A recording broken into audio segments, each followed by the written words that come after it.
गांव के एक छोटे से कोने में रामू नाम का एक लड़का रहता था।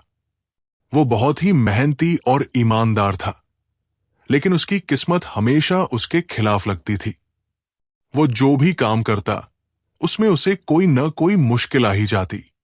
इस कारण वो अक्सर उदास हो जाता और सोचता कि भगवान उसके साथ न्याय क्यों नहीं करते। एक दिन रामू जंगल में लकड़ियां काटने गया। काम खत्म करने के बाद जब वो घर लौट रहा था, तो अचानक उसका पैर फिसल गया और कुल्हाड़ी उसके हाथ से गिर गई, जिससे उसकी एक उंगली कट गई। दर्द से कराहते हुए वो घर पहुंचा। गांव के लोगों ने उसकी हालत देखी और सहानुभूति जताई, लेकिन उसके दादाजी ने मुस्कुराते हुए कहा, बेटा, जो होता है अच्छे के लिए ही होता है। रामू को यह बात सुनकर बहुत गुस्सा आया।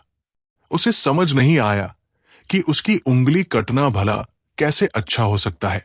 कुछ दिनों बाद गांव में एक क्रूर राजा आया, जो हर गांव से एक युवा को बलि के लिए ले जाता था। यह परंपरा थी कि जिसे भी बलि के लिए चुना जाता, वो पूरी तरह स्वस्थ होना चाहिए। राजा के सैनिकों ने रामू को देखा और उसे पकड़ लिया। वो डर से कांपने लगा, लेकिन जब सैनिकों ने गौर किया कि उसकी एक उंगली कटी हुई है, तो उन्होंने उसे छोड़ दिया, क्योंकि वो बलि देने योग्य नहीं था। रामू को अब समझ आया कि दादाजी सही कह रहे थे। अगर उसकी उंगली नहीं कटी होती, तो आज उसकी जान चली जाती। रामू अब समझ चुका था कि जीवन में हर घटना का कोई न कोई उद्देश्य होता है।